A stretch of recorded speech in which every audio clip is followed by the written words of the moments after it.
اور تم چاہ بھی نہیں سکتے جب تک اللہ نہ چاہے۔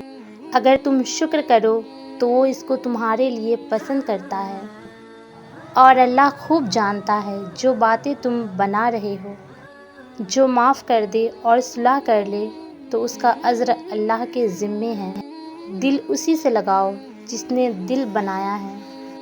اور پھر اللہ نے فرمایا، اے موسیٰ، میں اولاد کے ذریعے بیٹی بھیجتا ہوں جب میں بے حد خوش ہوتا ہوں، اور صبح شام اپنے رب کی تسبیح کیا کرو۔ انسان کو اپنے آپ سے اتنی محبت تو ہونی چاہیے کہ وہ خود کو جہنم سے بچا کر جنت تک لے جائے۔ اے اللہ، ہمیں جہنم کی آگ سے بچا۔ جب بے وجہ توڑ دیے جاؤ تو سمجھ جاؤ اللہ تمہیں اپنے قریب لا کر جوڑنا چاہتا ہے۔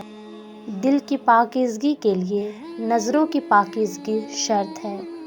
کسی کو اذیت دینے کے بعد بہتر ہوگا کہ تم بھی اپنی باری کا انتظار کرو۔